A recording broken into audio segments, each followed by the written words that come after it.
Hello, my name's Susanne.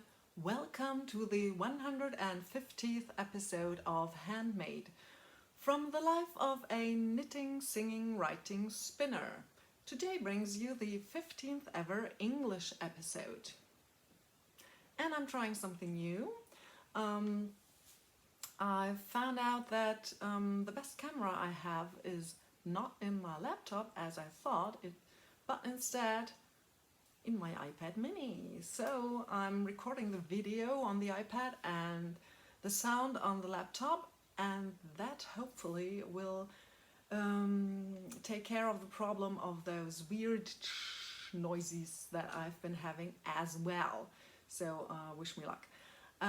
This is already the second try because I tried going without the earphones. I know they don't look good, and yeah, but it's like driving in the dark when I can't hear myself and can't hear if I'm sitting right in front of the microphone, and yeah, so I decided to leave those in, not change everything at once. Yeah, this episode is a bit too late, like almost 2 weeks, and the one before that was too late as well.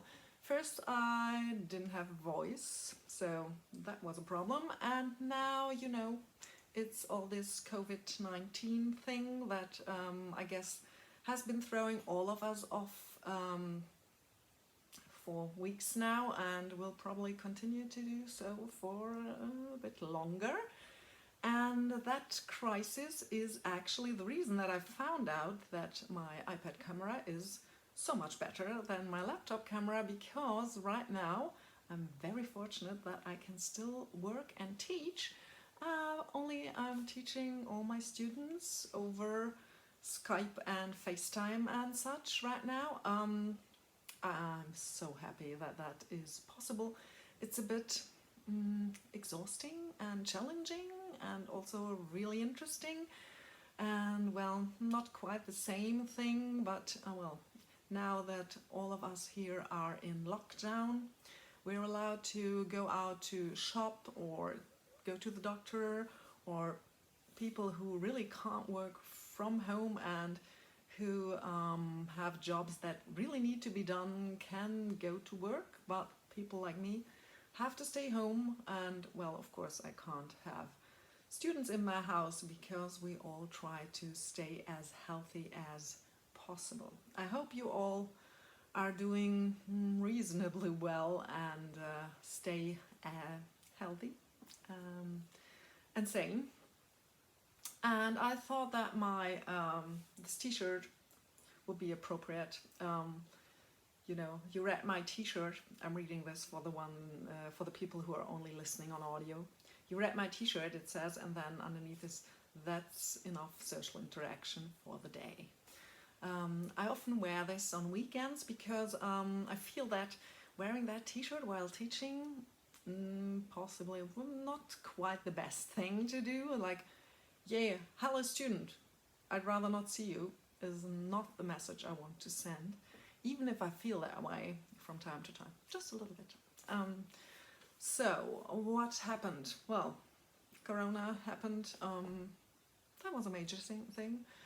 Not much more. My husband had his concert to celebrate his 60th birthday with reviving his first ever rock band. When he was 14, he played with two other guys, an organ player and a drummer, and those two came in all the way from Berlin to Munich to play with him for his 60th birthday, so that was fun.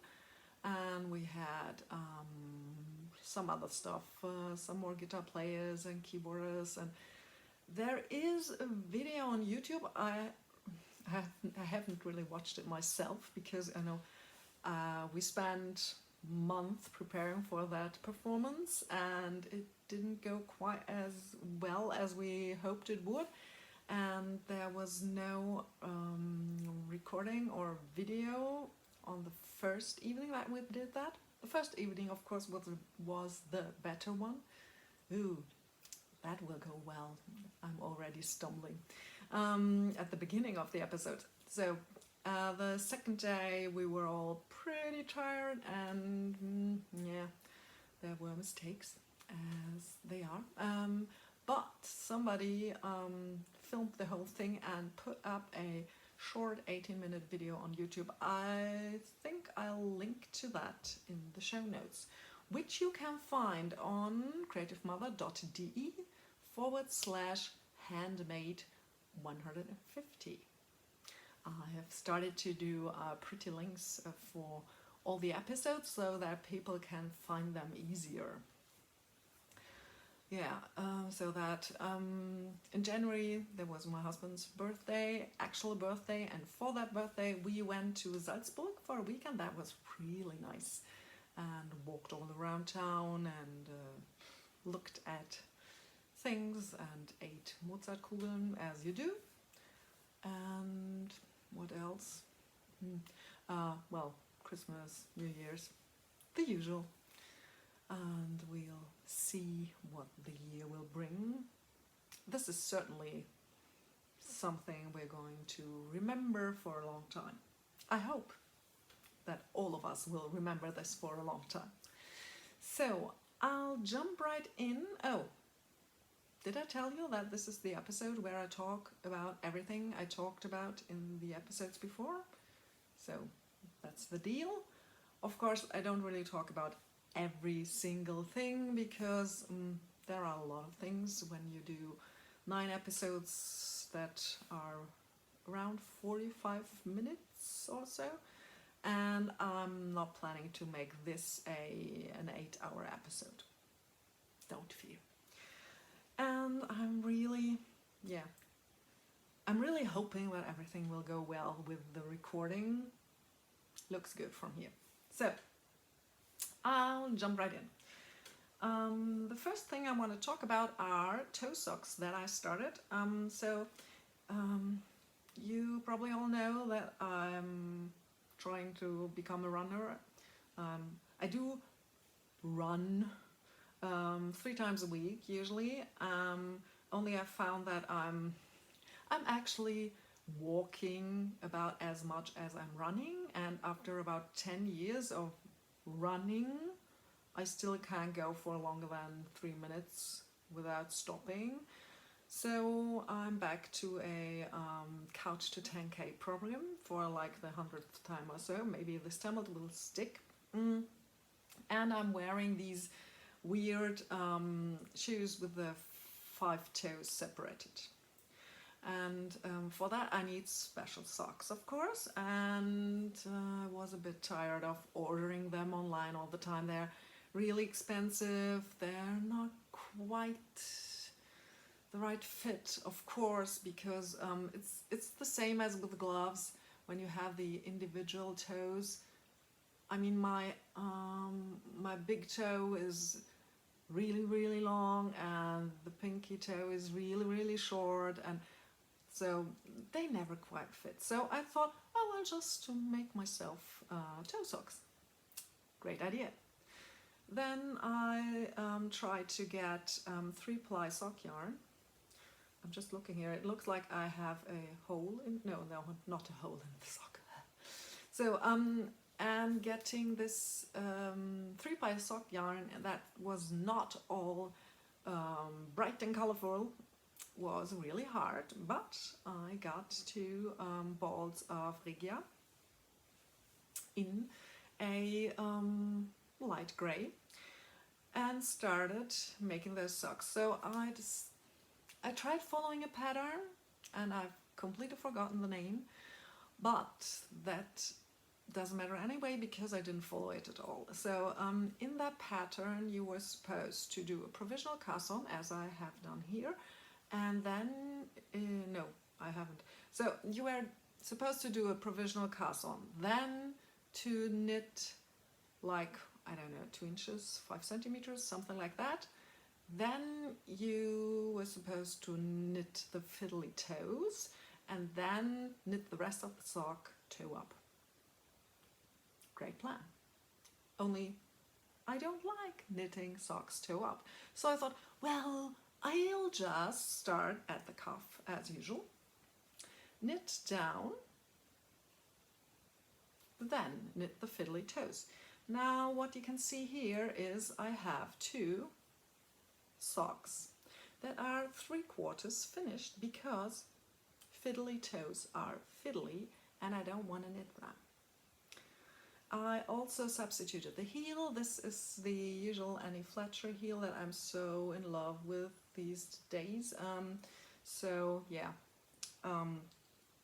These still need toes, which means I will have to try them on, then divide for the toes, then do the really fiddly bit of knitting fiddly toes. I guess if I just started this, it would take about 3 hours max. Yeah, but they have been sitting in a bag, nice and cozy, since not quite sure December or so. It's March right now. No, almost April. Yeah. So, first project. This might become a UFO. I hope not. I'm pretty sure that when I have those socks, I'll love them. But yeah, right now, not socks, just sock, I don't know, remnants. Then the next project I want to talk about was my Komodo. I'm not sure if I talked about this on the last episode. So this is hand spun, and you can't really see all of it. I should go further back, but then the sound will be different. This used to be fiber, Malabrigo Nube, that I bought at the Reveler meeting in Regensburg. I think it was 2014 or 15. I think it was 14. And then I spun it on my Louis Victoria, and I always planned for this to become like a light, fluffy, lacy cardigan. And for ages I didn't know what to do, and when everybody was knitting the Komodo, I wasn't even aware of the pattern. So I sat there thinking, I want to knit a sweater, but I don't want to swatch, and I don't know, and maybe I'll do a shawl, but then I have like 500,000 shawls already, so I just started this. And the pattern, I forgot the name of the designer, Komodo, completely lost, sorry. I'm a bit fuzzy these days. I guess a lot of you can, yeah, you know the one word. Words, hard. Not only in English, it's hard in German and at the moment as well. So you probably have the same thing.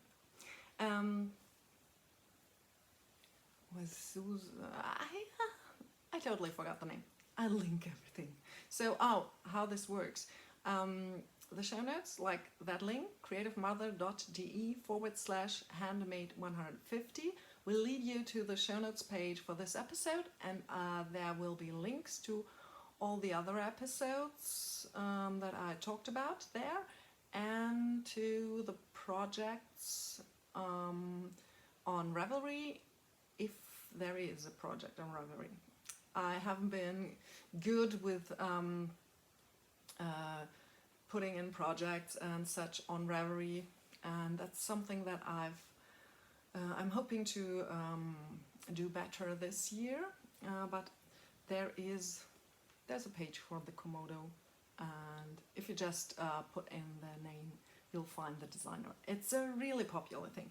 So this promises you that you don't have to swatch and that you can just start knitting. I think you have to take one measurement. So what this does is, you start this like a triangular shawl at the back of the neck. I don't know if you can see this. And with a little tab, like one of these shawls. And then you have like 1, 2, 3, 4, 6 points where you increase, and you knit down from the top and you make a raglan with these increases that are, you can't see that probably, the increases are just yarn overs, so you get these lines of holes, and you basically increase 6 or 8. No, it's 8 because you also increase at the front, both fronts. So you have 8 increases every 8 rows or so. So you knit along until you reach the point where you can divide for the sleeves, and there you just, I don't know, you make like 2 for the underarms, and then you just continue with the back increases and the ones at the front, I think. I can't see it because I'm not wearing glasses right now. So, and then you go your merry way. It's really easy to knit. The whole thing becomes very wide at the bottom, and next time if I ever do something like this again, I will probably stop increasing at the fronts at one point, because you have these long things hanging around. And then the arms are pretty much, you start, you knit around, you decrease some, not all that much. Can I show you? Yeah. And then like when you have reached the width you want, you just go on. Very, very easy to knit, and it has the mindlessness of one of these big shawls, and it's easy and nice to wear too. And I found that once I actually washed and blocked it, it looks pretty good. I wore it to my mother-in-law's 84th birthday with black leggings and a purple t-shirt that's a bit longer, and then this thing, cardigan, and boots, and I was all dressed, and it was so comfy. I mean, I was wearing a t-shirt, leggings, and something like a shawl with sleeves. You can't really get much more comfortable than that. And I didn't look slouchy. It was like, yeah, elegant, flowy, artsy, yeah. So that was a full success. The one thing is, I wanted this to wear with a tunic dress that I made that's purple and that has like a pattern that looks a bit like peacock's feathers, peacock hat, and that doesn't work because this cardigan is really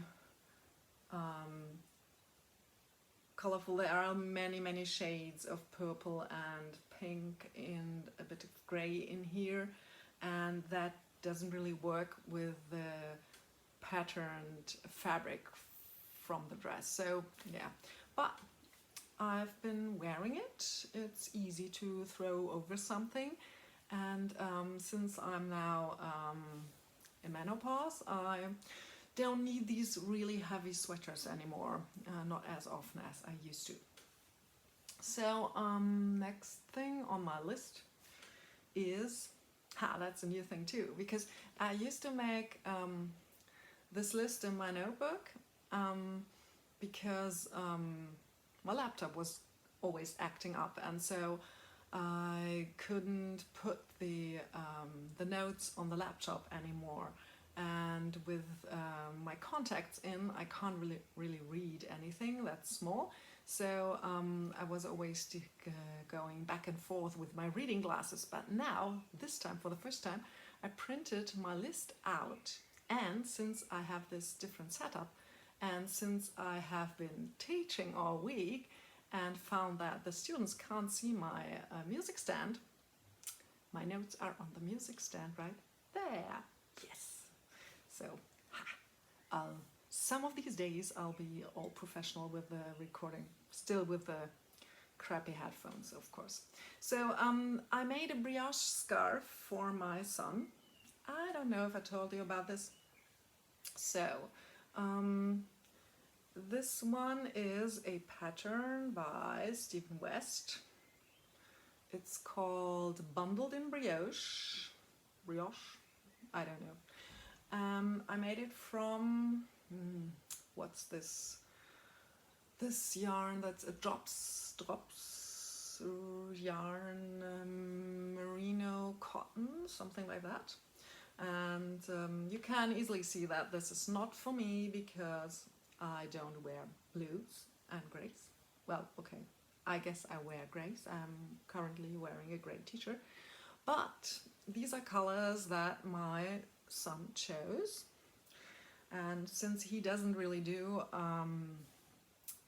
wool, but he said that this yarn, that's merino and cotton, I think it's 50-50, he said, oh yeah, this is soft enough that he can wear it. And he got himself a dark blue coat, I don't know, can't say if it's a coat or a jacket, it's a winter thing, and he wears it when he dresses up for going to the theater, because from school they have this thing where they, what do you call that in English? Abonnement? Well, you subscribe basically, and you get, I think he gets like 10 times a year, throughout the school year, he gets tickets to different kinds of theater things, and when he goes there he wears that nice coat and the nice scarf. Otherwise he doesn't wear anything, just jacket, that's it. So that took quite some time. Brioche always takes a lot of time. Scarves always take way longer than you think they'll do, and but yeah, it was fun because you change the colors, and you can see it in this. So you do like 12 rows of one color on one side and on the other side, because this is I didn't tell you, this is this is brioche with 2 colors. So, and the other color you change after 24 rows, and then so you always have 2 different colors together. So when you knit this, it's really fun because you go, oh yeah, just knit along, and then, oh, this is getting boring. So yeah, but just 3 more rows and then I can change color, and then again and again. So that was fun. I did the colors just by, I'll just take this, I divided them into dark and light colors. That's what he tells you to do in the pattern. So you can see that this side of the scarf is darker and this one is lighter. And I had some colors that, like there's a medium blue here, and some grays that I used on both sides. So and at the end I had to do color combinations that I didn't really had planned for in the beginning. I'm just looking. I think this is this, yeah, I don't know. I had to repeat colors more often than I was than I really liked, because I was running out of some of them. But it's worked. Yeah, it works, because I can't even tell you right now what which side is which. So turned out good in the end. So then I did socks. So these are my advent calendar socks, and these have a bit of a longer story. I bought the spinning advent calendar, like fiber advent calendar from Steffi's Wolle in 2018, I think, and I planned to make socks from it. And I don't know if you've seen these before. I made Coriolis socks that were almost knee socks, and then I didn't know how to finish them, and I wasn't really feeling them, so I decided to rip them completely back and try to make 2 pairs of socks from the yarn. This is the first pair. Really love them, wear them all the time. This is, I think, blue-faced Leicester and silk. As you can see, it's a gradient. It goes from bluish purple to a bright orangey red, then another purple that's a bit redder, then what do you call this? It's almost a burgundy color. Yeah. Turned out that so I spun it. I made 2 skeins. So when I got the fiber, this was one of those calendars where you get like a little bag for each day with 10, was it? No, it was 5 grams of fiber, and then she told you where to start, which end, and then so it's a gradient, and she divided the gradient into 24 parts and told you which end to start spinning on. I divided the fiber into 2 and spun it on 2 different bobbins, and then I did a chain ply for each for sock yarn. The yarn is really nice, but since this is hand spun, it's a bit denser than commercial sock yarn, and so there isn't enough left to make a second pair of socks. And these aren't all that long. I usually like my socks to be a bit longer, so I'm not quite sure what I'll be doing with the rest of the yarn, but these socks are getting worn so much more often than these almost knee socks would have gotten, so I'm very happy. The pattern is Vanilla Rib, I think. It's Annie Fletcher again. I'm not making any other socks at the moment. It's all Annie Fletcher all the time. So, very good project. Next one is the Crazy Tea. This is hand spun. And again, I forgot the designer.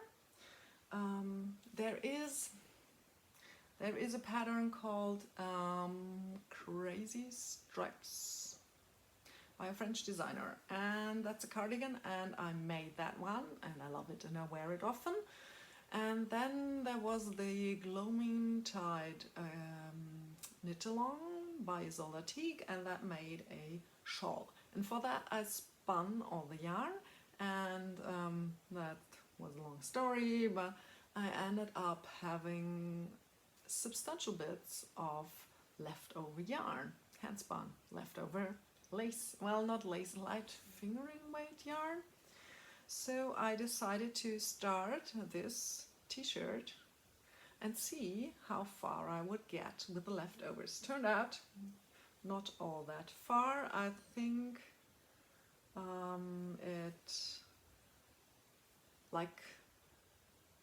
I would have got something that ended like under the bust, but then I ordered more fiber and spun more yarn and knitted the t-shirt. And now I have more leftovers. This is how this works. The original pattern for the Crazy Tea has like 2 different colors, and I did it with 3. And I think this looks really great. I was a bit afraid that you wouldn't see the stripes very well. With this has been spun so that it's you don't have a lot of contrast between the colors, and I did that. So this is merino and silk fiber. I think this comes from let me see, I bought it at Volknoll, but I think this is something that you can buy at World of Wool. I hope you can still buy it at World of Wool. And it's the merino is dyed and the silk is white. So it's carded together. And then I did this yellow stripe has 2 plies of yellow. The orange has 2 plies of orange, but the color in between has 1 ply of the orange yarn and 1 ply of the yellow. And I really like the effect of that. Haven't worn it yet. No surprise. It's March. It hasn't been warm enough for it, I think. Should try it out. Because these days when the sun is shining down on this room and while I teach, it's getting really hot in here. I had like 26 degrees yesterday. Really warm. Okay, so that's finished. Then the Hearthstone pullover. So this will take a while to tell. It's finished. I don't know if you can see properly. It's just dark brown Corriedale. This is a sweater that I made for my husband. And as those of you who know, this is just a basic seamless saddle shoulder following a pattern by Elizabeth Zimmerman. So it went like this. I wanted to spin and knit a sweater for my husband for National Knit a Sweater Month, I think. I'm not quite sure. I think I started spinning in October, but I don't know. I would have to look it up. I wanted to make the Hearthstone pullover by Isolde Teague. So I spun for that. I measured my husband's favorite sweater, but that sweater is a bit wider than he is comfortable with these days, because my husband has lost weight since I made that sweater. So I thought, okay, I'll take this sweater and I'll make it a little narrower, but the sleeves were good, and I know that the neckline was a bit too deep, and so I tried adjusting for that. I said, okay, I'll do this. I'll take this brown Corriedale. I bought this at Das Wollschaf, and I think this is from World of Wool as well. The quality is really nice. I've made several things from this kind of Corriedale. I think it's natural brown, but I don't really know. It has grey hairs in too. I spun a 3-ply because my husband's very hard on his sweaters, and I see it in myself of when you play guitar all day, your sweaters start pilling like at your tummy and here at the arms, where so you rub against things all day. And the guitar playing is one of the reasons why my husband doesn't like cardigans, because the buttons or the zipper scratch the guitar. I still wear cardigans. Maybe I don't care for my guitars as much as he does.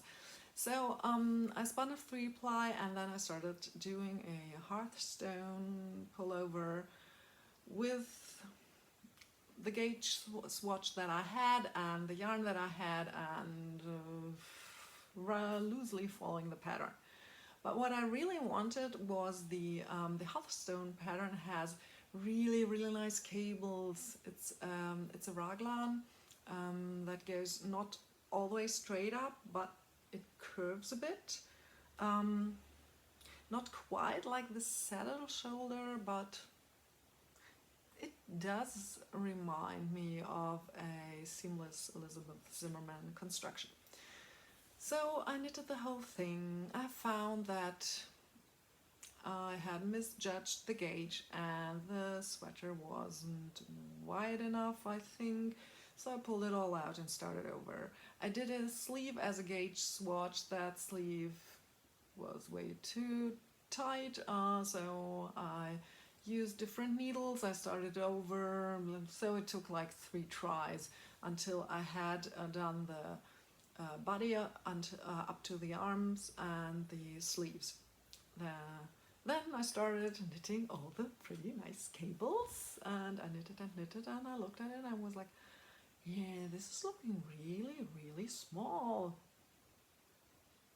Yeah, but, and then I measured, well, this should work, and it didn't. So I thought, well, okay, what's the problem? So this is too, and then I just fudged around with the decreases and everything. I'm like, okay, well, if I do this a little different and then this like that, and then it should fit. So I ripped part of it back, then I tried again. Then I ripped the whole yoke back, and then I tried again, and then I don't know. So I think I ripped the yoke back like 3 times, 4 times, and then I realized that the problem that I had was that the Hearthstone pullover, the button part did fit pretty well, but those cables, you have like 8 big cables all around the yoke, and they pull the fabric together really hard, and that makes everything sit very tight, and then it pulls everything up because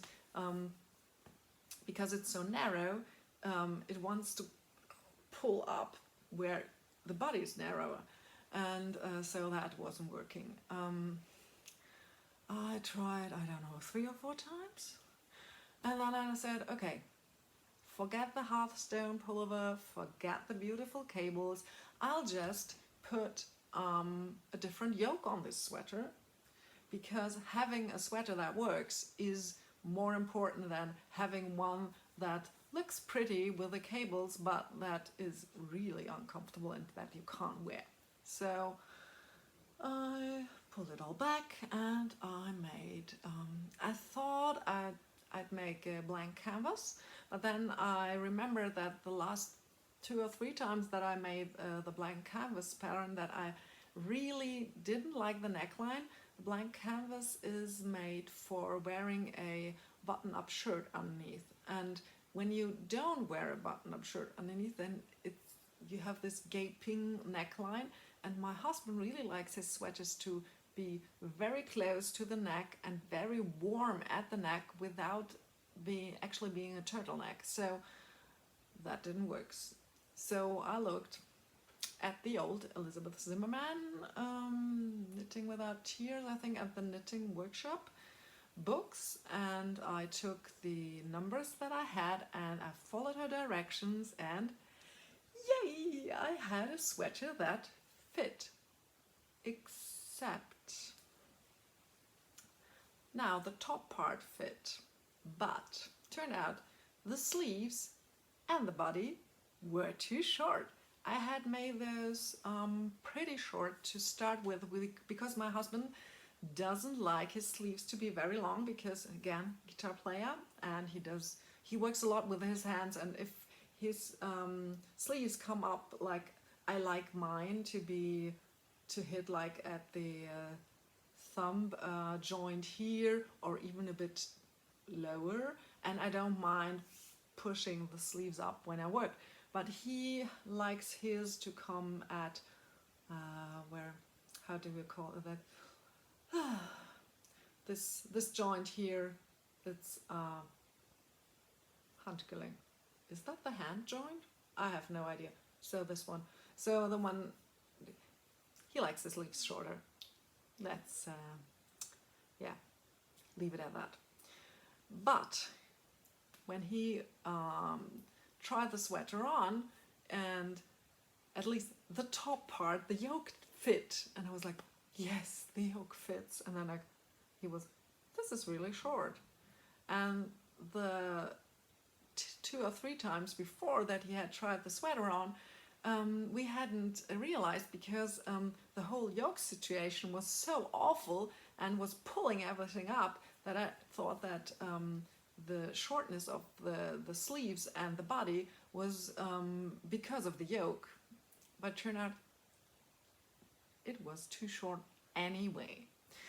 So for a minute there, I thought about just putting extra length into to the sleeves and the body at the bottom, because you can do that. You can, I had this ribbing here, and you can like snip a stitch somewhere here in the stockinette part, and then unravel a row, put all the stitches on the needles like wrong way round, and then start knitting again. And if it's stockinette stitch, you won't see a difference. And then you can knit for a bit and then add ribbing again. But the sleeves were not only a bit too short, they were also a bit too tight. So as you can see, and as you know, sleeves are usually narrower at the bottom, so this is the bottom, and wider at the top, just like your arms. That's why they're constructed that way. And if you add length at the bottom, then the narrow part comes higher on your arm. I'll show you. So this is how the sleeve is supposed to fit. If I pull it up a bit, then it's tighter. Now this one is not made for me, and I have a very narrow arm, so this would fit me perfectly. So I decided to be a good girl, and I ripped the whole yoke back again. I'm not quite sure, 4th, 5th, 6th time, something like that. Then I added length to the body and to the sleeves, and then I re-knitted the whole yoke again, and now it fits. But really, this thing was driving me crazy. It took, November, December, almost 5 months, 4.5. I can usually knit a sweater like this in 3 weeks. Not this time. So, but it's finished. I still have to block it. That's it's looking so uneven. That's like when you knit, rip, knit, rip. I have to say the yarn has held up beautifully. 3 plies to the way to go. Yeah, that's the Hearthstone pullover. Then you might have seen this before. It's another pullover. Well, it's a cardigan. This is, this is the Aldigan. The pattern is by Kate Davis. You all know Kate Davis. And this is the owl pattern. The owl sweater was the very first pattern that she designed. And if you can, this is, the sound is the, I brushed the microphone with the sweater. So if with a bit of imagination you can see that these cables here resemble owls, and I could put eyes here like tiny buttons. So this is the body of the owl, this is the head, and this is these are the ears. I think it's the ears. Yeah. So this yarn is called Feltro. It's a yarn, you can't get that anymore, and it was meant for like making felted slippers and such. So this felts real easy. And I inherited a stash of this from the mother of the wife of a friend of my husband's. and that mother had a lot of very heavy yarn. I think she was cold all the time and wanted to knit really cozy things. And this here, I just for the Aldigan you're supposed, and for the owl sweater as well, you're supposed to hold very heavy yarn doubled, and I tried this but I didn't have enough yarn for that, and I didn't really care for the fabric because these days I'm not as cold as I used to be, and this winter wasn't as harsh either, so I just held it regularly. And you can see there are stripes because that's the way the yarn is dyed, and as usual you get these bigger stripes on the sleeves, of course, because there are less stitches around. And the only thing that was left to do was get buttons and sew them on. The color doesn't match perfectly. I bought buttons online for the first time ever because I wanted some that were not plastic. I forgot what these are, something coconut, I don't know. So I ordered these. I do love the buttons, but the color doesn't really match. Well, it does, but not as well as I would have liked. I've worn this a few times and it's very cozy. I didn't know, I made it as long as I could until I ran out of yarn, and it's a bit too narrow in the hips, so this goes down, I don't know, like to my thighs. So but I just leave the buttons at the bottom often, yeah, open, sorry. And this is the other thing, I wanted to record this podcast a week ago, and I was like, I'm so confused with this lockdown and the virus and everything being in chaos. I can't record a podcast, and especially not in English, but I'm no more focused today. So you get even more confused, Susanne, than usual, sorry. And the last knitting project, and then we're through with knitting, yay. So these are socks. Surprise, it's an Annie Fletcher pattern again.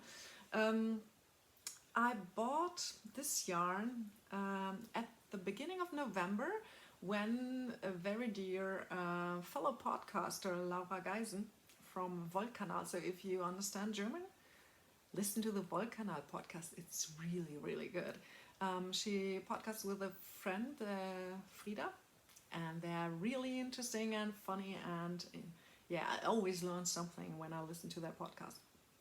So she came to Munich and we met and did a tour of yarn shops and walked all over the city. Poor people who visit me always get like 15-kilometer walks through Munich with stops to eat and drink and buy yarn.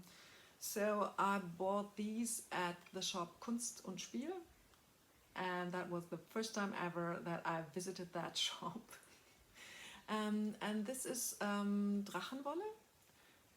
The dyer who founded the Drachenwolle label doesn't dye yarn there anymore, so this was a really rare find. The yarn is purples, but bluish and pinks.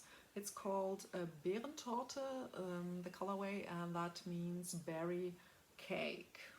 Is that cake? Yeah, I think it's cake. It's not pie, it's cake.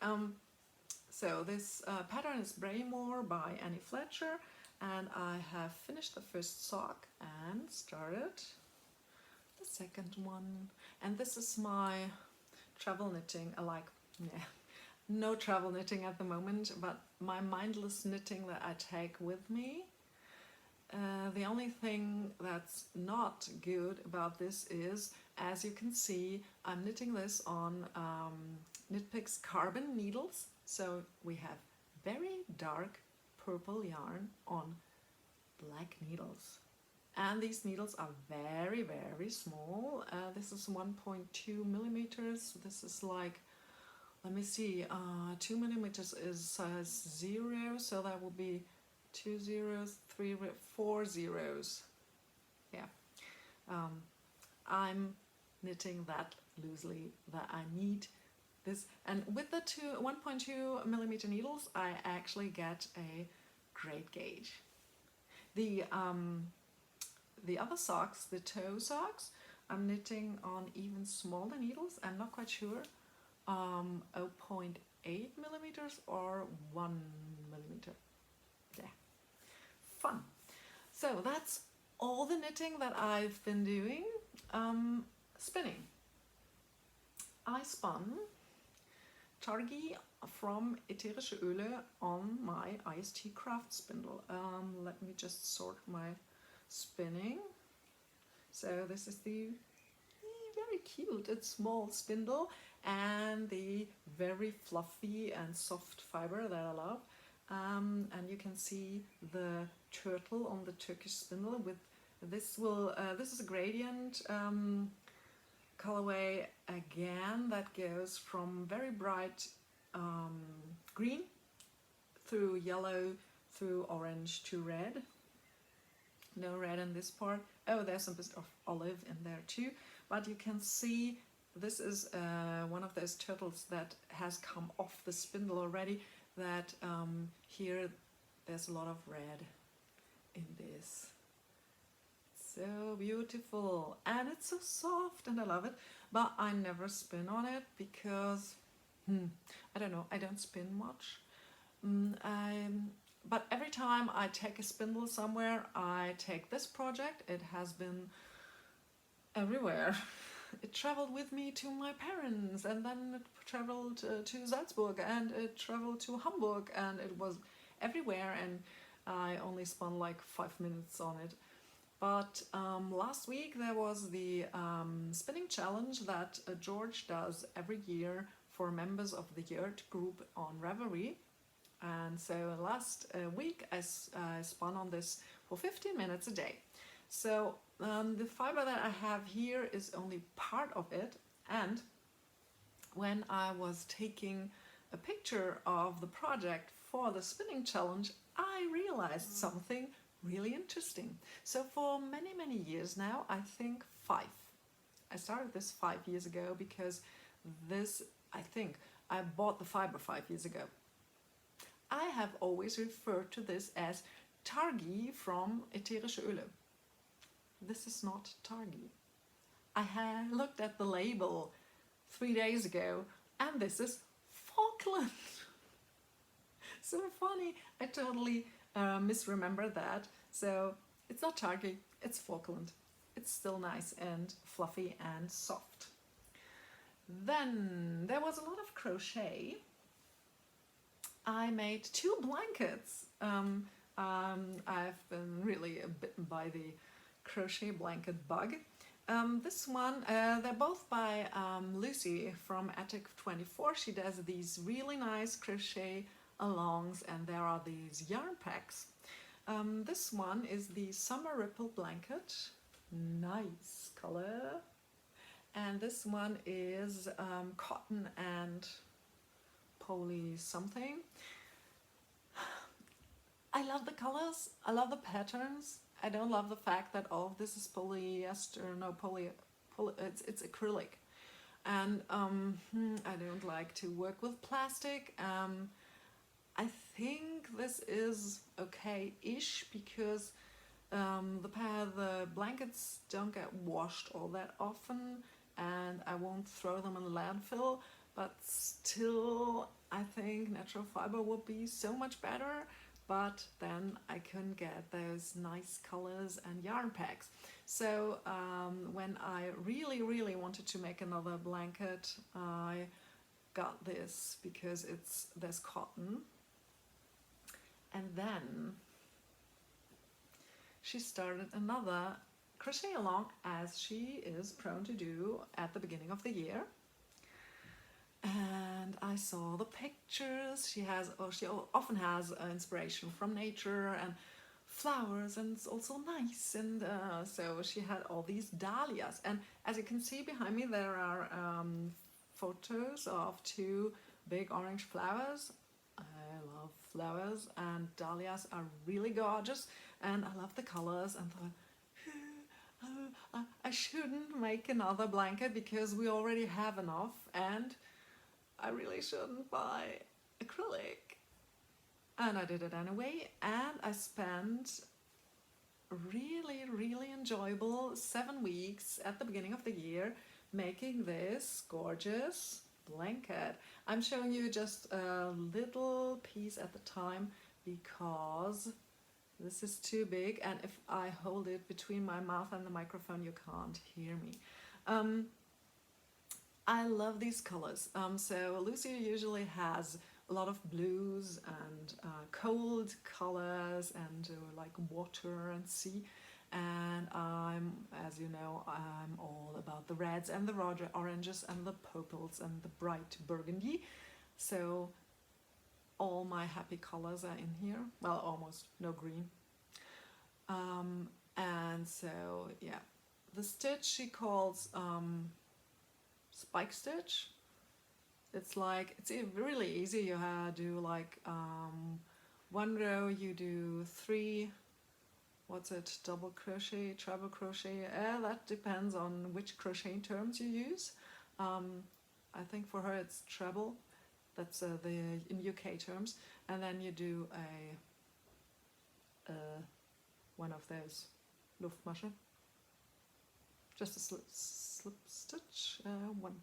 Yeah, and then in the row above you do 3 regular treble, or if you're American, double crochets, and then you do 1 again treble or double, where you put your hook into the row below underneath that missing stitch from yeah. So it's really easy, and it's really soothing and nice. And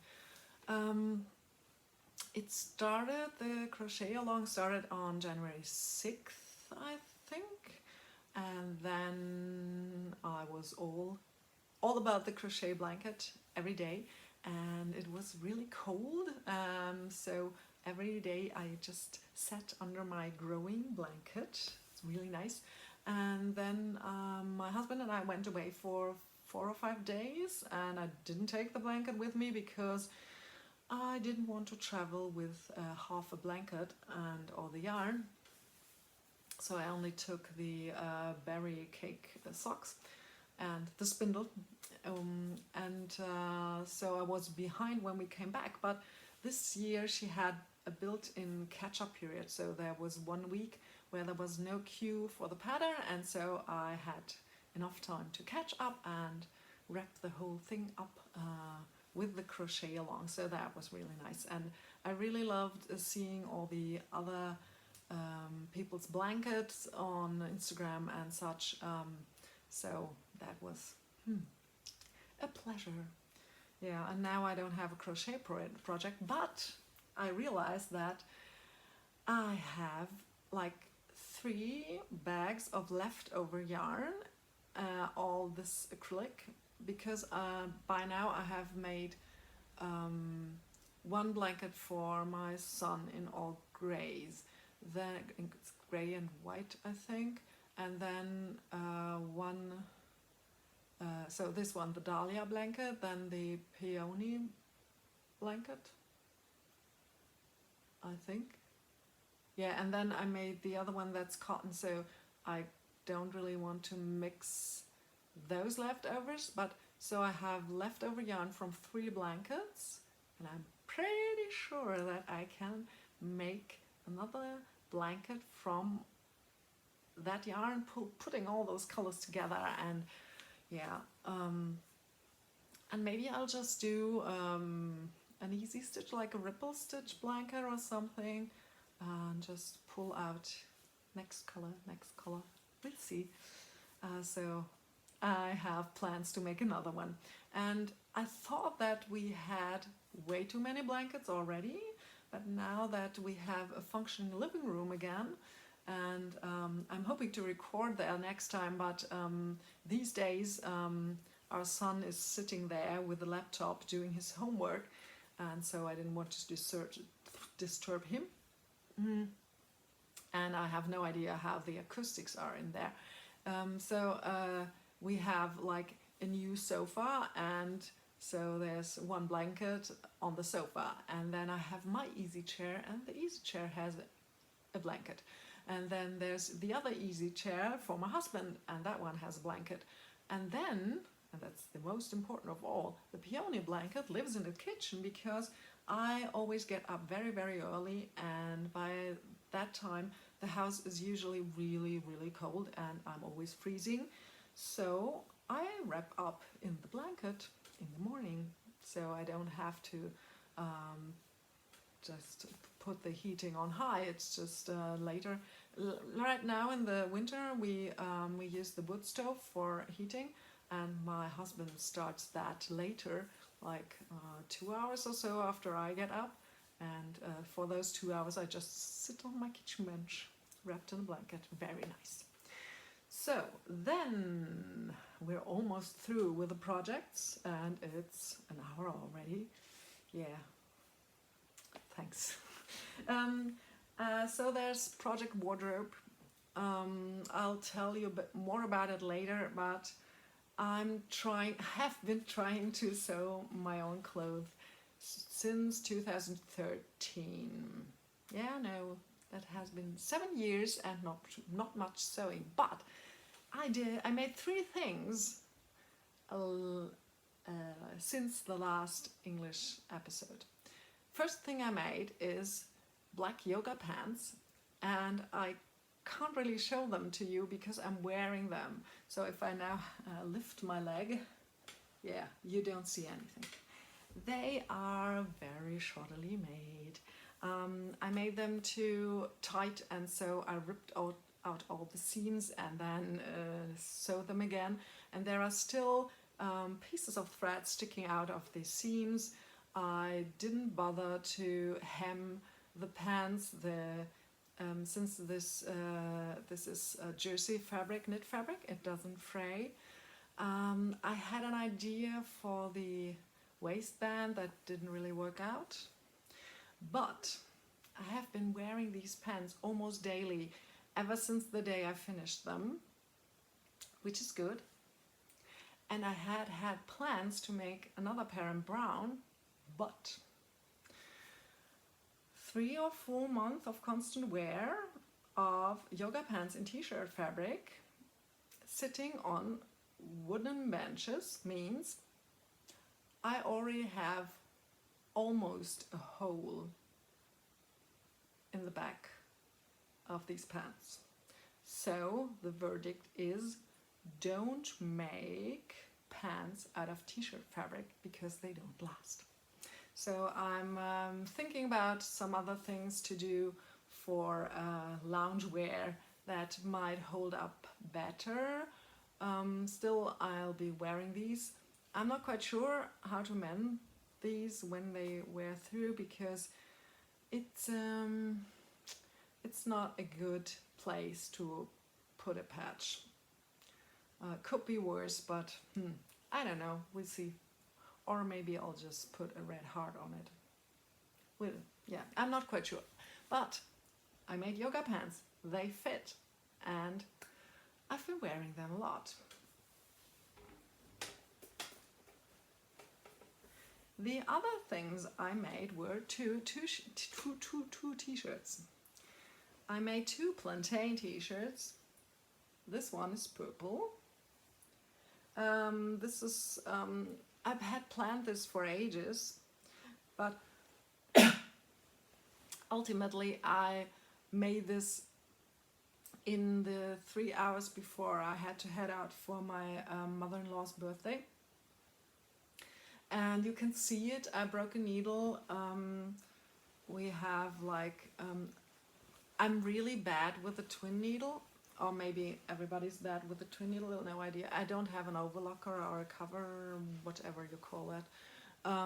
So you can see I tried to make the seam with a twin needle, and then when I pressed it, I found that, yeah, I had sewn the whole seam, but the seam allowance hadn't caught.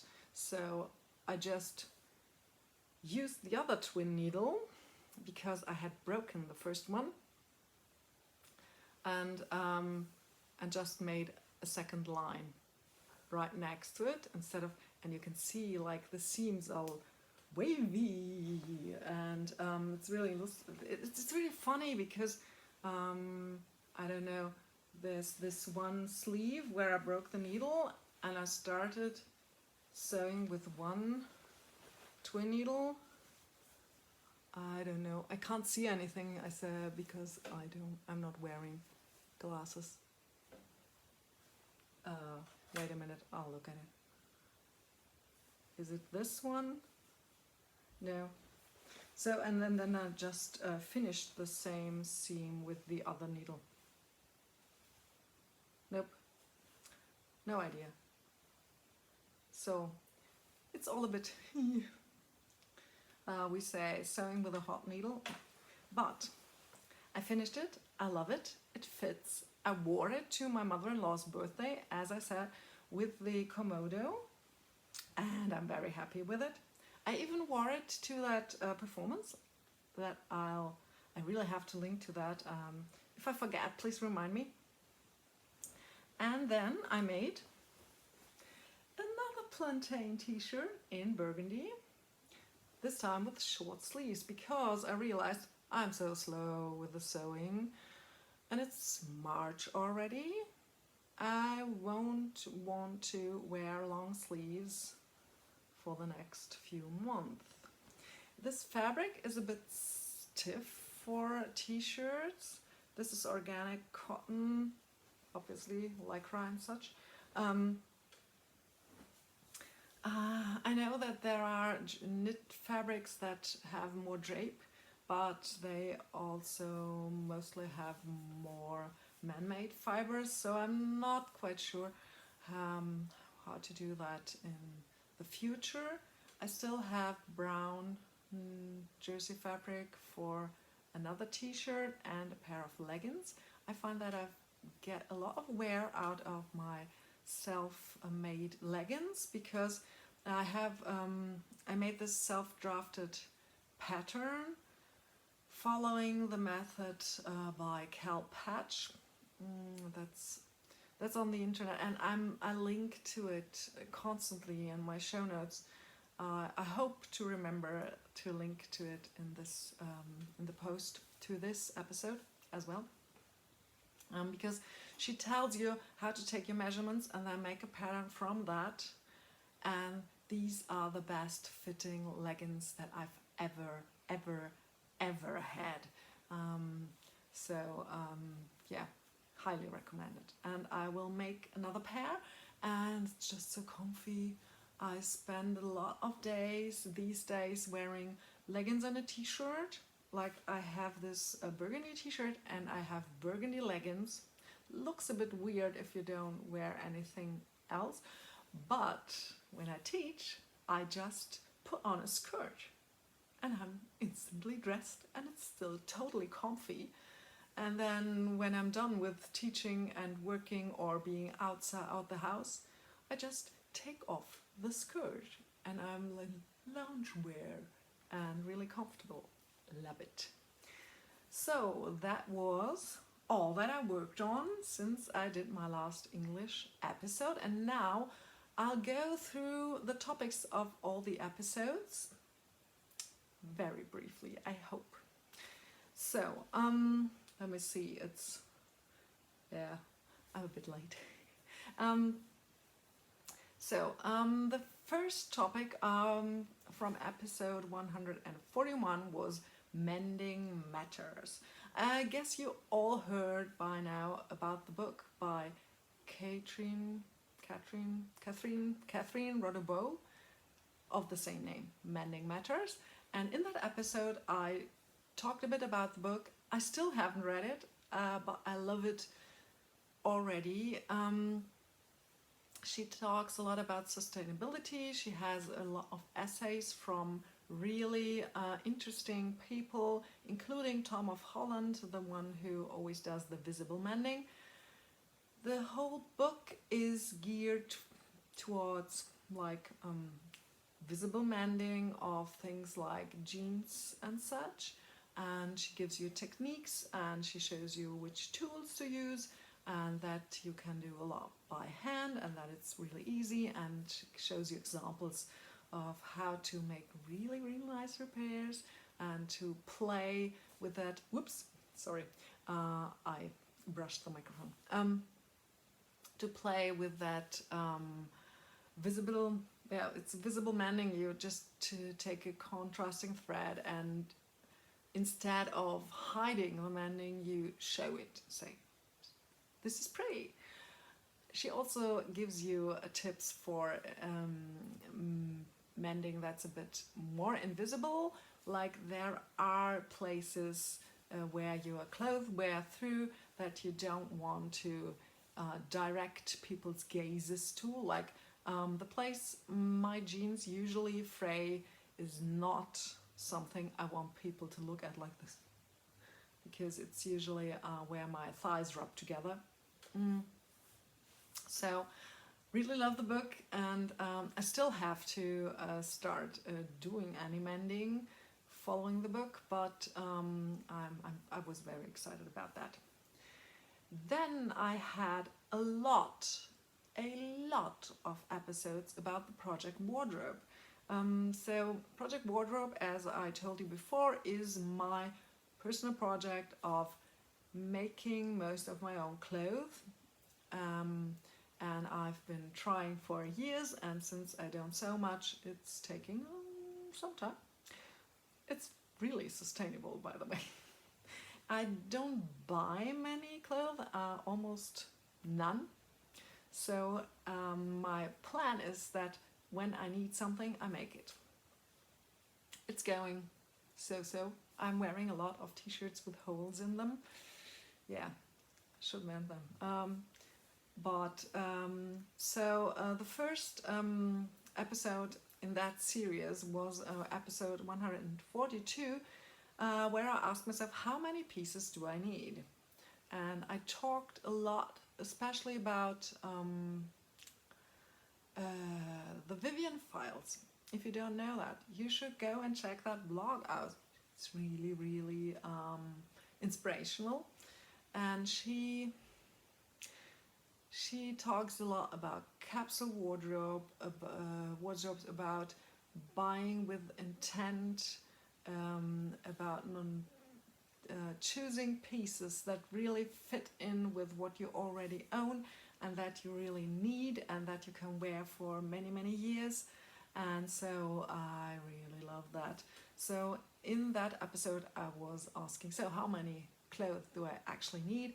And I talked about how many clothes I have. It's not a lot. And what I think I really need. And since I don't have the notes anymore, I can't really tell you, but I did make a plan. I think, I don't know. I think I ended up thinking like, okay, I need like 2 pairs of pants, a jacket, a coat, several t-shirts, tank tops, and 1 or 2 more skirts, something like that. Then for the next episode I changed the topic completely and talked about all the time in the world. I had read all the books by Laura Vanderkam by them, and I'm one of those people who's always busy and has this feeling of never having enough time and wanting to do all these things and they don't fit into my life. And then I read Off the Clock, 168 hours, and I know how she does it. Mostly about people who are really busy and really successful and how they do it, especially women who have a family and kids and a job and maybe hobbies.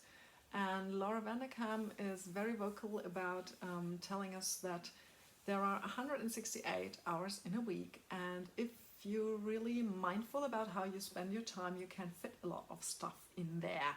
So I found that very uplifting and motivating, and I immediately started tracking my time and vowed to use it better, and then I stopped. But still, it's you probably have more time than you think as well. Like, a lot of people spend a lot of time on things that just go poof. Like, these past weeks, I woke up sometime between 5:30 and 6 because I was so tense I couldn't sleep longer.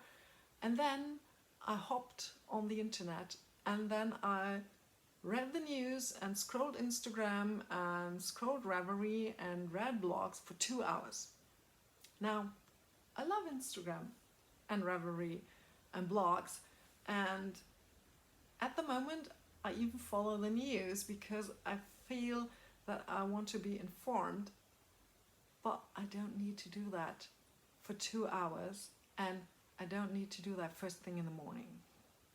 It made me cranky and exhausted, and it didn't help any. So at the moment, and please, I hope this works for a little longer, I get up right away when I'm awake, and then I go into the kitchen, and then I try to read something calming and inspirational, and then I want to meditate for 5 minutes and write my morning pages, and then have breakfast, and then I can go online. So I'm trying that. And that means I can be informed, have fun on Instagram, follow the news, and I can still spend time all alone in silence, meditating, grounding myself, and then I'm more focused and better able to go through my day. Those 2 hours in the morning didn't really help any. And 2 hours is a lot of time every day for something where you feel like, poof, there's nothing to show for it. And I think all of us have little pockets like that. Like, I'm reading a ton of books, and I often meet people who say, I don't have time for that. But they often read a newspaper, they watch TV every night, they listen to the radio, whatever. When I'm sitting there waiting for someone, I read a paragraph in a book. When I have finished the dishes after lunch and I need to start teaching half an hour later, I read for 15 minutes.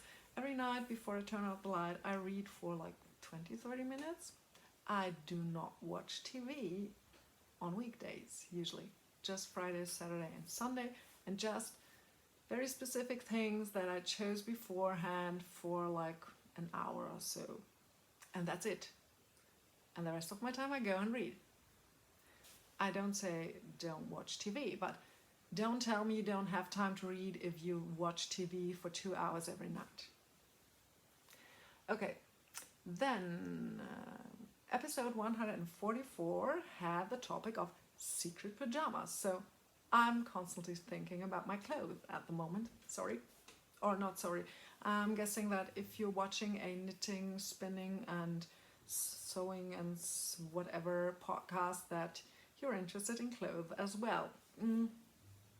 I thought about the fact that the clothes that I wear are mostly what's called secret pajamas. So you feel like you're wearing something really comforting and comfortable and soothing, like pajamas, when in fact you can look really put together, like the t-shirt, leggings and a skirt combo. People often feel that I'm dressing up. Like, I have these two dresses. The pattern Swing dress by Cecilia Hanselmann. That dress is so comfy. not slouchy comfy because it's pretty form-fitting, but people look at me and think, oh, this is so elegant, you're dressed up. Oh, do you have something important to attend today? And I was like, no, this is just the dress I'm wearing. And the dress is so comfy that I don't even take it off at the end of the day. I just keep wearing it. It has a white skirt that's long enough that you don't have to think of it all the time, because when you're wearing a skirt and it's too short and you always have to make sure that you're covered, I hate that. But long white skirts, they just hang there, and you can move. I can ride my bike, I can go grocery shopping, I can clean the house. And it looks nice and it feels wonderful. I also have found that I'm very much in favor of knitted fabric. I'm not quite sure if I if I'll continue to make all these knitted things like t-shirts and leggings and such, but they're so comfy. I'm hoping that when I learn how to tailor things properly, that things from woven fabric will be as comfortable. That's a project for another year or two. So that was all about secret pajamas. Then the episode 145 was my year in review. That's the one I always do, and I usually keep better notes, but this time I have to say I couldn't be bothered to look it all up. There are a lot of questions. This is usually something that podcaster Dieselfliege, Siska, started, and she had all these questions, and there are like dozens of bloggers and podcasters and general people who answer those questions every year, and I did too, I think. Yeah, I did. But as I said, I can't be bothered to look it up. I find that I have more and more difficulty with these kinds of, how was your year? Did you have a theme? What did you learn? I was like, did I learn anything? Probably. Did I make a note of it? Nope. So I'm not quite sure how I will go on with these reviews. I think 2019 was an okay year for my crafting. Probably. I don't know. I'm not much for saying, oh, this was good, this was bad. Or am I? Yeah. So I don't know. I did a review. I don't remember anything about it. Episode 146 was Sweater Fail. So that was the episode where I talked about the brown Corriedale pullover that I told you all about earlier. And then episode 147 was Travel Wardrobe with Viaggiante. Oh, I should have brought that one. So Viaggiante or Viaggiante is a pattern by Martina Behm. It's, I think, the Portuguese word for traveler. And it is a sort of triangular shawl that is knit in the round, so you can wear it as a poncho, as a cowl, as a hood, and as a triangular shawl. It's really nice. It's super big. So the original pattern calls for 300 grams of Wollmeise lace, and Wollmeise lace is not lace weight yarn, it's light fingering, and that's a lot of yarn. And I made one in 2014, and the reason I know that I made it in 2014 is because in 2014 I went to Crete on holiday. Last time I was on a plane because our son said, I've never flown anywhere, and everybody else is going on holiday on the beach. And we said, okay. So we went to Crete. I got an ear infection. I never even went into the sea because the ear infection got worse and worse. once, and then I had a sudden hearing loss. So I went to the doctor. The doctor said, go to the hospital immediately. You're a musician with sudden hearing loss. You need extra attention. You have an inner ear infection that's totally septic. So I spent 5 days in hospital because I went to Crete. And in the hospital, I finished knitting my viaggiante.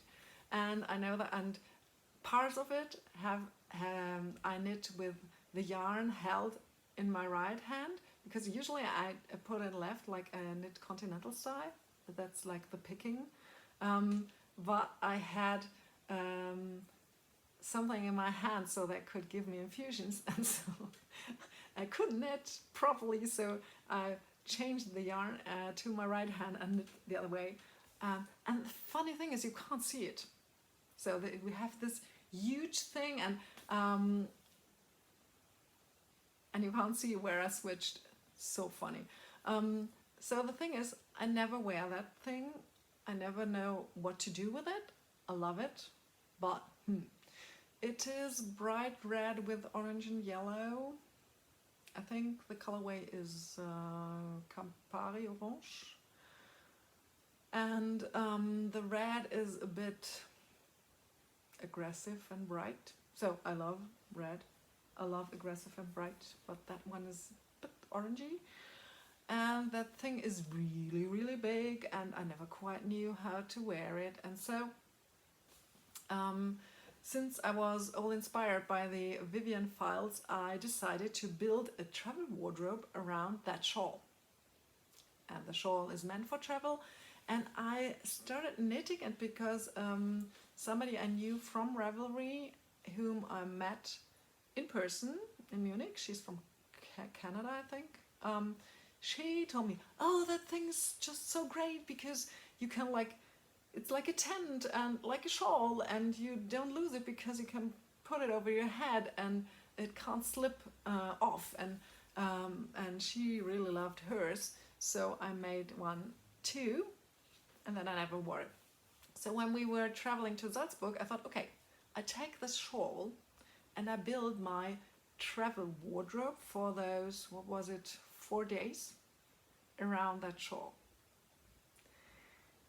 It worked more or less.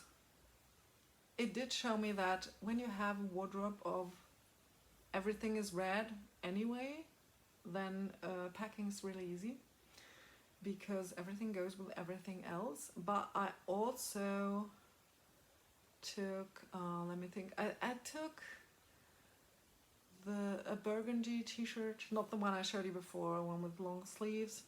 I took the purple t-shirt I showed you before, and that one did sort of go with the shawl, but not quite. I took a brown cardigan because burgundy and purple don't go together. So I was thinking about taking my burgundy Stockbridge, but wearing that burgundy with that purple, nope. I'm really not timid with color, but there are things that even I won't do. So I took a brown cardigan and that bright red shawl, red t-shirt, purple t-shirt, jeans, red socks, purple socks, I think, one pair of shoes, pajamas, winter coat. My winter coat is burgundy, and I think bright orange snapdragon hat and mittens, because those are the ones I wear all the time anyway, and I love the way that orange looks with the burgundy of my coat. And the viaggiante was not quite the right color for that, but who cares? There is some orange in the viaggiante. So I sort of built my travel wardrobe around the shawl, but it's always the same. You give me these rules, say, okay, take this shawl, build your wardrobe around it, and then I'll just take the same things I always take and tell you why they fit with the shawl, even if they don't. So I don't know why I bother, but it was all very enjoyable. I had like this backpack. I have a day pack that I usually travel with for up to 2 weeks. So yeah, and usually my knitting and spinning projects take up as much space as my clothes. So yeah, things went well. So that was the episode about my travel wardrobe built around a shawl, but not really. Since traveling with a shawl, I appreciate it much more, and I've worn it again since. So I'd say that was a success. And the next two episodes were also about wardrobes and planning and the clothes. And this was about the project wardrobe that I told you about already and will tell you about in the future, I'm sure. And I had two parts to an episode called capsule wardrobe. So I guess you all know what a capsule wardrobe is. That is, you build a wardrobe of very few pieces where everything goes with everything else, and you're always put together, and like you don't need to buy 100,000 clothes in 100,000 colors. And in order for those pieces to fit together and fit your life, you have to do quite a bit of planning. So you don't rush into a shop and like grab everything off the hanger and say, oh, I like this, I like this, I like this, and buy it. But you sit down and say, okay, what do I want? What is my life like? What do I need? What makes me look good? Like, you usually start with your color palette. Me, don't start with gray. Though I'm starting to think that as my hair gets grayer, maybe I will look better in gray than I do now. We'll see. These things can change. So I chose my color palette. I have chosen it years ago, but I thought about it a lot on the podcast aloud, and I ended up with chocolate brown and black for the main colors.